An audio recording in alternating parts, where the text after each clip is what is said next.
اعوذ باللہ من الشیطان الرجیم، بسم اللہ الرحمن الرحیم۔ شروع کرتا ہوں اللہ کے نام سے جو رحمان اور رحیم ہے۔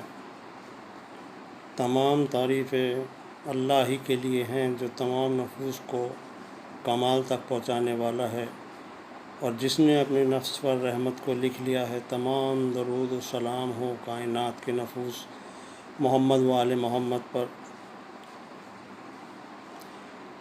آج کی اس دنیا میں کتنے صاحبان کردار اور مومن بندے ہیں جو مختلف پریشانیوں میں گرفتار ہیں۔ ان کی مدد اور نصرت کے اسباب فراہم کر کے ان کی سختیوں کو دور کر دینا بھی اپنے عمل سے حضرت علیہ السلام کی بہترین نصرت ہے۔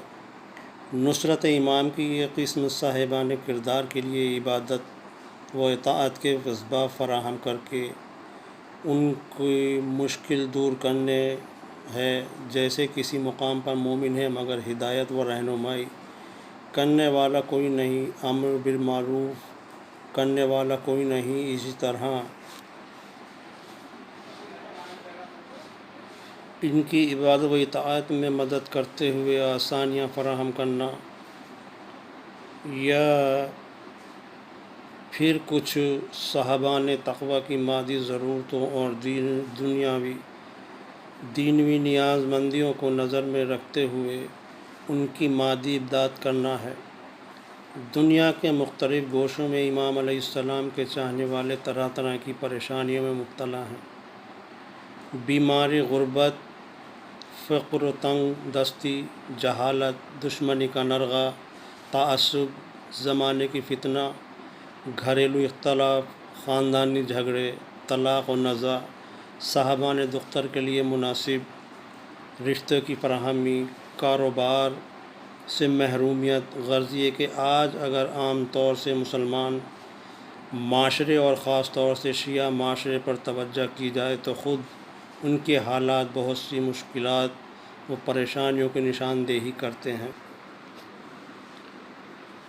آپ سمجھتے ہیں مذکورہ ناگفتہ حالات میں سے کسی ایک میدان میں بھی وارد ہو کر مشکل آسان کر دی تو کیا یہ عمل امام وقت کے لبوں پر مسکراہٹ و تبسم کا سامان فراہم نہیں کرے گا؟ اور جب ہم مصیبت زدہ انسان مصیبتوں سے راحت حاصل کرتا ہے تو خود اس سے دو نتائج حاصل ہوتے ہیں۔ نمبر 1، مشکلات میں گرفتار انسان کی مشکل دور کر کے اس کے قلب کو سکون عطا کریں، یہ عظیم عبادت ہے۔ مصیبت زدہ انسان جب پریشانیوں سے نکل کر بہترین انداز میں خداوند عالم کی عبادت و اطاعت بجا لاتا ہے تو دراصل اس طرح اس کے اعمال و عبادت میں بھی شریک ہوتا ہے۔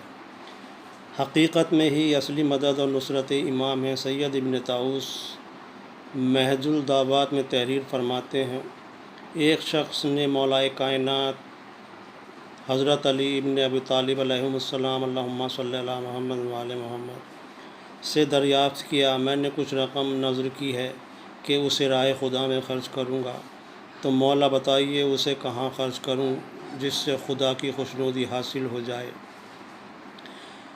آپ نے فرمایا اسے صاحبان تقوی اور اہل عبادت و اطاعت میں خرچ کرو، اس لیے کہ جو چیز ان پر خرچ کی جاتی ہے گویا خداوند عالم کی عبادت کی راہ میں خرچ ہوتی ہے، اس لیے کہ وہ اس سے طاقت حاصل کر کے عبادت خدا بجا لائیں گے۔